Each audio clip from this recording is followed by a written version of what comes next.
சாப்பிட போகிறேன் சாப்பிட. உன் பேக் எங்கடா? அவள் பேக் அந்த சித்திகிட்ட இருக்கு. பாப்பா பேக்கில் ஸ்நாக்ஸு என்னெல்லாமா இருக்கு அதில்? சிப்ஸு, கேக்கு, கேக்குலாம் கேக்கு, சிப்ஸு. அப்புறம் அண்ணனுக்குலாம் நாளைக்கு நீ போன உடனே சந்தோஷம் தாங்க முடியாது. ஸ்கூலில் போய் சொல்லுவான், எங்கள் பாப்பா வந்துருக்கா, எங்கள் பாப்பா வந்துருக்கா, அண்ணனுக்கு 2 மிட்டாய் மட்டும் கொடுத்து விட்டுரு ஸ்கூலுக்கு. உடனே என் ஃப்ரெண்டுகிட்ட சொல்லுவான், ஏய் எங்கள் தங்கச்சி வந்திருக்காடா, எங்கள் பாப்பா அவ்வளோ மிட்டாய் வாங்கிட்டு வந்திருக்கா. அப்படியாடா? எங்களுக்கு செருப்பு வாங்கிட்டு வந்திருக்கா, அப்புறம் பென்சில் வாங்கிட்டு வந்திருக்கா. வேற என்ன வேண்டா? சாப்பிட போகிறேன் அண்ணனுக்கு நல்ல ஏர்போர்ட், சூப்பர் ஏர்போர்ட். அண்ணனுக்கு ஒரு மைக் வாங்கிட்டு வாங்கிட்டு இன்னும் அழகாக இருக்கு. வாங்கிட்டு வந்துருக்கேன் நான். அந்த ஏர்போர்ட்லாம் எடுக்கணும் நேரம் செமையாக இருக்குது ஏர்போர்ட்டு.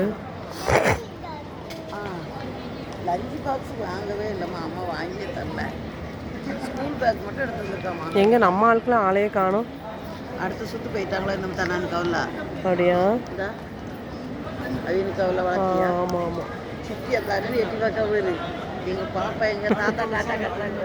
தாத்தா கை நம்ம அப்பா தெரியுதாப்பா தெரியுதா?